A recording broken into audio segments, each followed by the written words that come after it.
السلام علیکم ورحمۃ اللہ وبرکاتہ۔ الحمدللہ، اللہ تعالیٰ کی مہربانی سے اور اس کی دی گئی توفیق کے مطابق ہم آج سورہ التین کی آیہ نمبر 7 پڑھیں گے۔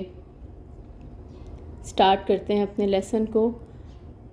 اعوذ باللہ من الشیطان الرجیم،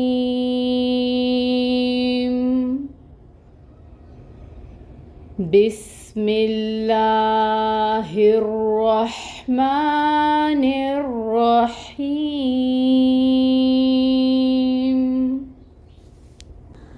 فما يكذبك بعد بالدین۔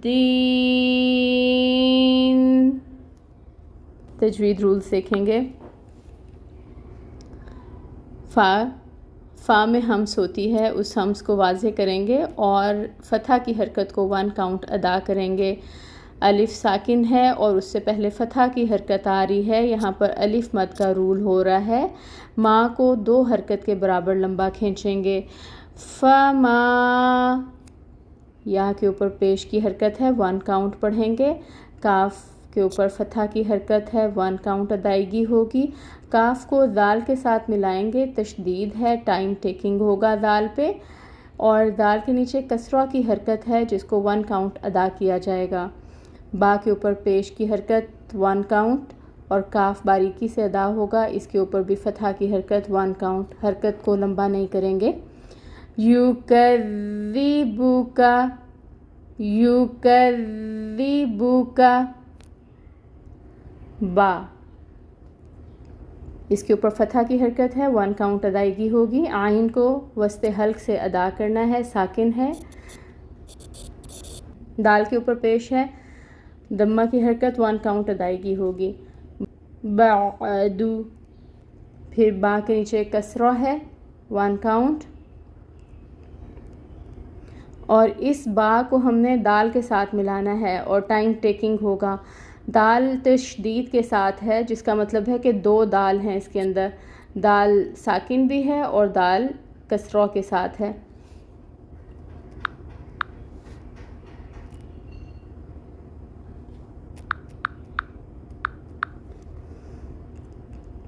دال تشدید کے ساتھ، جس کا مطلب ہے کہ ایک دال ساکن ہے اور ایک دال زیر کی حرکت کے ساتھ ہے، تو دونوں دال ادا کریں گے تو ٹائم ٹیکنگ ہوگا۔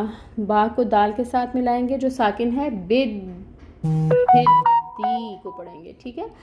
اور یہاں پر آپ دیکھیں کہ یا ساکن ہے اور اس سے پہلے کسرہ کی حرکت دال کے نیچے آ رہی ہے، تو یا مد ہو رہی ہے اور آگے وقف کرنا ہے، اس لیے اب اس مد کو ہم لمبا کریں گے 6 کاؤنٹس کے برابر۔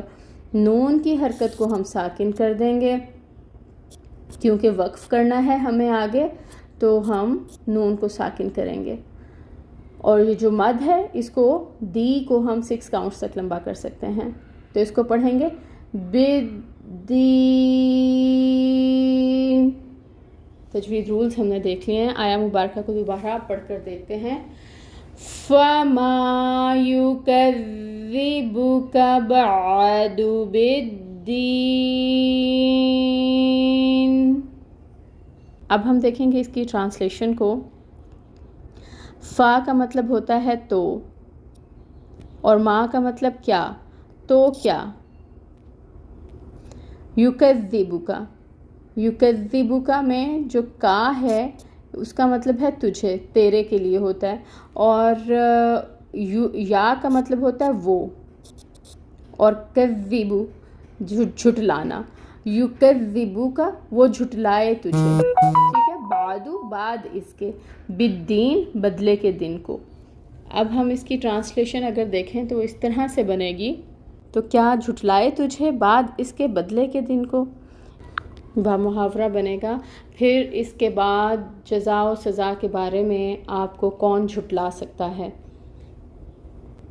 اب ہم دیکھیں گے اس کے روٹ ورڈز کو، جس میں یکذبک ہے۔ یکذبک میں آپ دیکھیں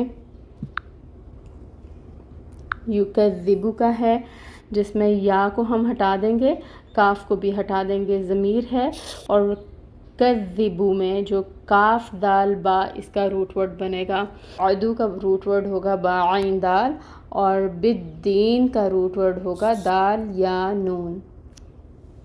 اللہ تعالیٰ سے دعا کرتے ہیں کہ اللہ تعالیٰ ہمیں اس کلام پاک کو احسن طریقے سے پڑھنے کی توفیق عطا فرمائیں، آمین۔ سبحانک اللہم و بحمدک، اشہد ان لا الہ الا انت، استغفرک و اتوب الیک۔ السلام علیکم ورحمۃ اللہ وبرکاتہ۔